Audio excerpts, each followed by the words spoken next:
معاكم هيثم منور فني ميكاترونيك من شركة نسر الشرق للصناعات الهندسية. شركة نسر الشرق للصناعات الهندسية النهارده هنقدم لكم مكنة حبيبات وزنية نص اوتوماتيك. هنتكلم على طريقة شغلها، ونتكلم على كهربتها، ونتكلم على كل حاجة فيها. أول حاجة اللي هي بتشتغل كهربة البيت العادية 220 زي ما احنا شايفين اهو، وبتشتغل بنظام الدواسة تحت رجلنا كده ندوس عليها، وبتشتغل بنظام الوزني اللي هي وزنية. احنا محددين 999 يعني كيلو.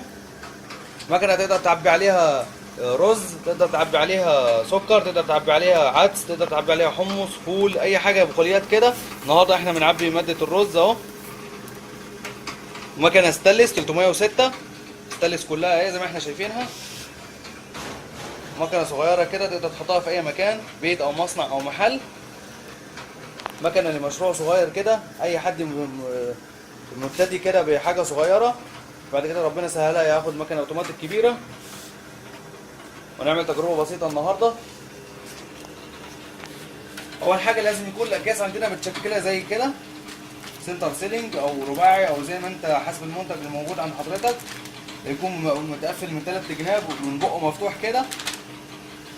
احنا هنحط الكيس فوق المكنه كده اهو، وندوس على الدواسه كده هينزل لي كيلو زي ما احنا شايفين. كيلو رز برضه هنا اهو بتوزن لي اهي، بتوزن اهي.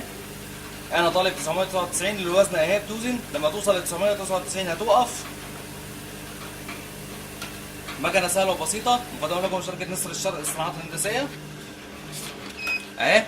وعندنا اللون الاخضر ده اللي هي عداده. دلوقتي بقيت منزل 5 اكياس كده. هنحط الكيس بق المكنه من هنا، بعد كده ندوس برجلينا على الدواسه هينزل لي كيس كيلو كده اهو. كيلو رز، كيلو سكر، كيلو عدس، كيلو حمص، كيلو فول، كيلو اي حاجه حسب منتجنا. الاكياس متشكله اهي. برضه احنا عندنا متوفره الاكياس دي اهي. مقدمه لكم من شركه نسر الشرق للصناعات الهندسيه اللي هي بتوزن اهي. خلصت. لما تخلص وزن كده ما بينزلش المواد الا ما احنا ندوس على الدواسه دي. اول ما تحط على البق كده اهو وتدوس برجلك كده اهو تنزل المواد. هي بتوزن وبتوقف ما بتعملش حاجه. لما تدوس على الدواسه البوابه بتفتح من تحت اهي. رز اهو. بعد كده عايزين نلحم البق بتاع الكيس ده، عايزين نلحم البق الكيس. هناخده على مكنه اسمها مكنه لحام سير راسي موديل نسر باك 303.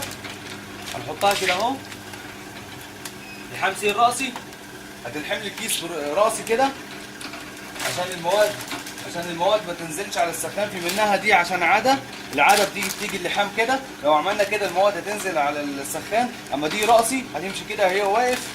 اللحام اهو، شكل اللحام اهو جميل ما بيتسربش.